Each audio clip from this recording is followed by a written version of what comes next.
She left. And your first instinct, every single one of them, is wrong. You want to call. You want to explain. You want to send that one message that finally makes her understand what she's walking away from. You think if you can just get the words right, she'll see it. She'll come back. She won't. Not like that.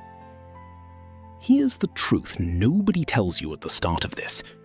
The moment she made that decision, something psychological locked into place. And everything you do from this point forward either reinforces that lock or quietly, invisibly, begins to pick it open. By the end of this video, you will know exactly how to pick it open. Not through begging, not through games, but through a system built on how the brain actually processes loss, regret, and desire. There are 4 phases. Each one does something specific. And if you skip any of them, if you rush, if you panic, if you try to jump to the end, the whole thing falls apart. Let's start at the beginning. The first thing you need to understand is that your instincts right now are working against you.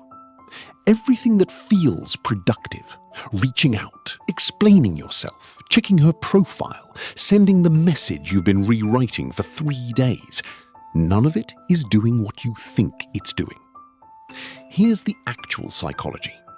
When she left, her brain immediately began doing something called post-decision rationalization. It started collecting evidence that she made the right call. And every message you send, every attempt to fix it, every emotional outburst is data.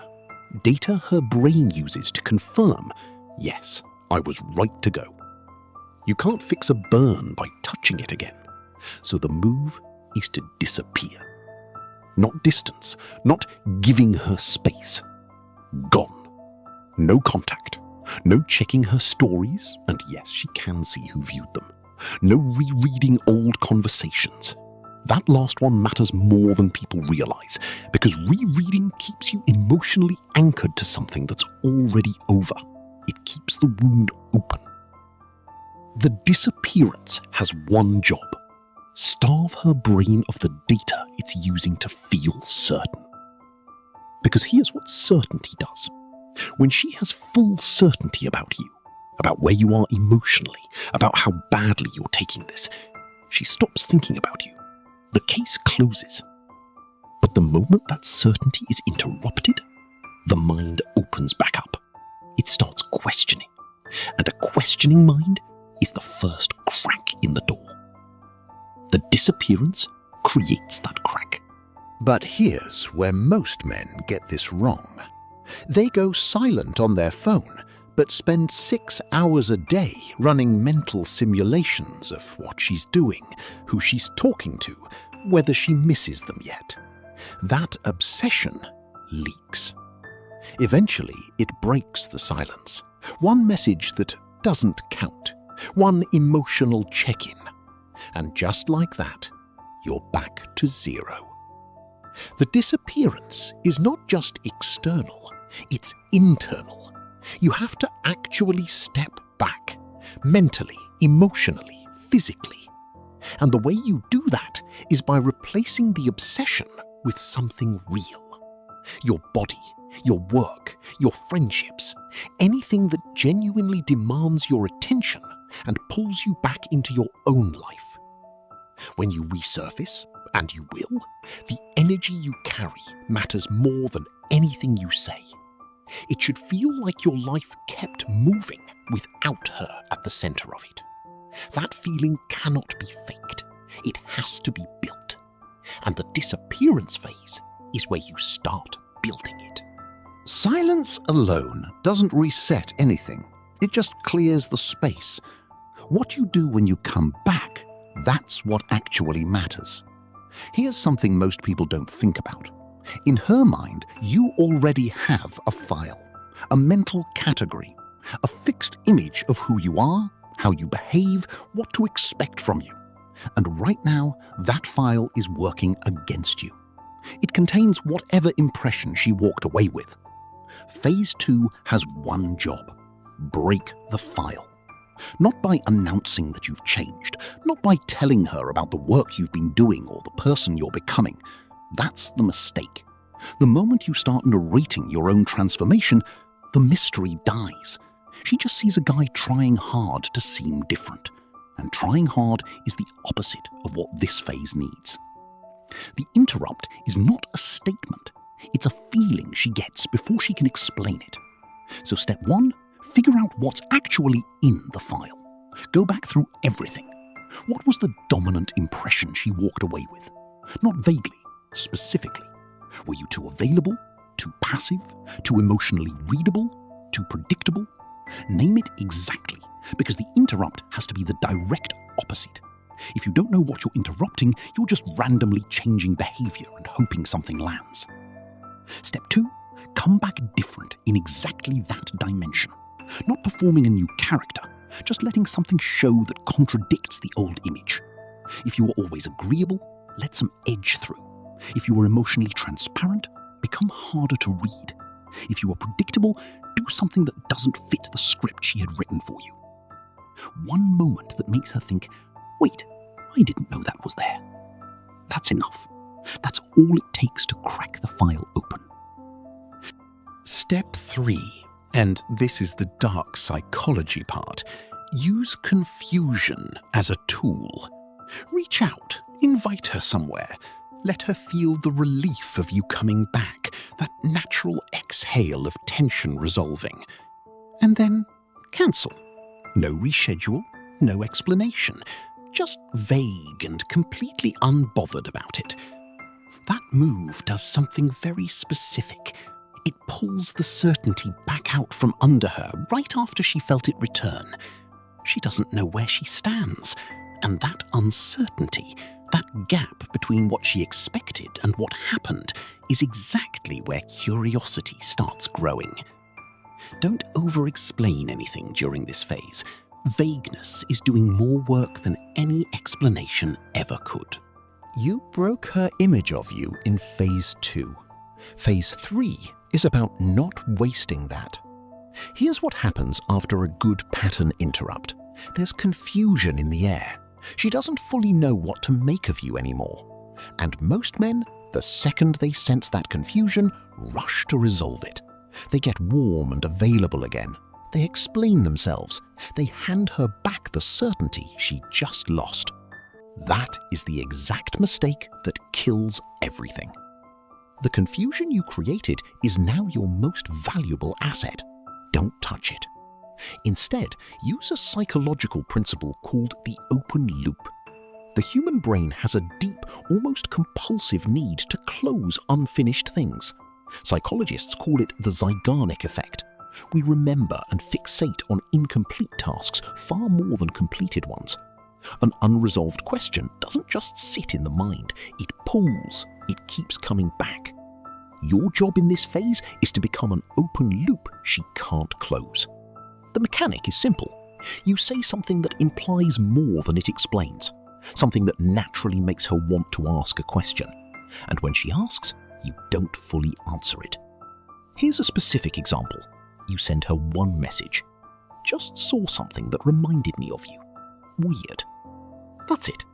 Nothing else. That sentence does something involuntary in her brain. It creates a gap she needs to fill. Within minutes, sometimes seconds, she asks what it was.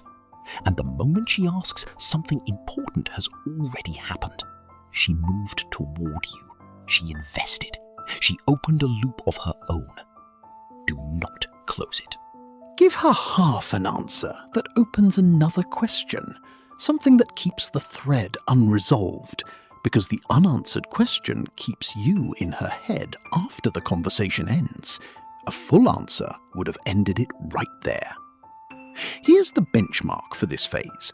If she asks the same question twice, comes back for the answer she didn't get the first time, the loop is working at its highest level. That's not regular curiosity, that's compulsion. Her mind returned to something you left unfinished because it couldn't let it go. One important warning: don't spam this. Some men here open loops and make every single message cryptic. Every response becomes evasive. It starts feeling less like a person and more like a badly written puzzle, and she will notice the pattern. The second it feels like a tactic, it stops being intriguing and starts being annoying. Most of the conversation stays normal. You just need one unfinished thread running through it. One line across an entire conversation is genuinely enough. Full understanding is your enemy right now. The more clearly she can categorize you, the less she thinks about you. Keep one angle of yourself just out of reach. By now, something has shifted. She's curious. She's thinking about you. The seeds are in the ground. Phase 4 is about making them grow, and the way you do it is probably the opposite of what you'd expect. You pull back. Here's the logic. Up until now, if you've been following the phases, your attention has become something she can start counting on again. And when something is always available, the brain stops registering its value. Think about it like this. You don't think about oxygen until there's less of it. Phase 4 reduces the oxygen. Step 1, drop your effort by 60 to 70%. This is specific. Take it literally. Fewer messages, shorter conversations, less initiative. If you were the one always starting conversations, stop initiating as much. If exchanges were going for an hour, keep it to 15 minutes and end it first, while the energy is still good. Not cold, not distant, just less. The reduction needs to be noticeable. If she can't feel the difference, nothing in this phase is working. Step 2. Change your emotional tone. This is harder to describe, but it's the most important part. The energy you're going for is this. Think about how you talk to someone you like, but aren't emotionally invested in. Present, warm, normal, but not anxious about how the conversation lands. Not adding one extra message because you're not sure she got it. Not softening something you said because you're worried how she took it. That invisible pressure you've been putting into every interaction, this phase removes it. And when that pressure disappears, she feels it. Not always consciously, but she feels it. And it creates a question in her mind. Wait, did I lose something here? That question is the entire point of this phase. Step 3. Let social proof do quiet work. Not a performance, not some obvious move to make her jealous. Just let her see that your world has other people in it. Other women, specifically, who are comfortable around you. A photo, a mention, something natural that signals your world didn't stop when she left. The goal is not to make her feel replaced. The goal is to make her feel uncertain. Uncertainty about where she stands. Uncertainty about what your situation actually is. Ambiguity activates imagination, and imagination, at this stage, is doing your work for you. Know when to stop. A few signals, a few interactions, then you move. More than that, and she decides you've fully moved on, and getting her back becomes a completely different problem. Think of it like seasoning. A little sharpens the dish. Too much ruins it. By the end of phase 4, something quiet is happening in the back of her mind. Something like, he used to be more available than this. Why is he less available now? Is something changing? That quiet alarm. That's desire activating. She's not sure she wants you yet in some big conscious way, but she's noticing the absence of something she'd started to take for granted. And noticing absence is how people realize something has value. Here's what this whole system is actually doing beneath the surface. It's not manipulation, it's leverage through transformation. Every phase works because it's rooted in something real. The disappearance works because you actually stepped back and built something. The pattern interrupt works because you actually changed. The open loop works because there actually is more to you than she saw. The pullback works because you actually stopped needing her to feel okay. The regret she feels, if she feels it, won't come from a trick. It'll come from contrast. From the gap between the man she decided to leave and the man she's watching now. You cannot fake that gap. You can only build it. And here's the thing nobody tells you at the start. By the time you've gone through all 4 phases, by the time you've done the real work, something strange happens. The question of whether she regrets it starts to matter less. Not because you suppressed the feeling, but because you've built a version of yourself that doesn't need her answer to feel whole. That's the real prize, not her return. Your own standard rising high enough that you become genuinely hard to walk away from. Everything else is just a byproduct. If this hit different, share it with someone who needs to hear it right now. And if you want more on psychology, power dynamics, and becoming someone who commands attention without demanding it, subscribe. New video every week. I'll see you in the next one.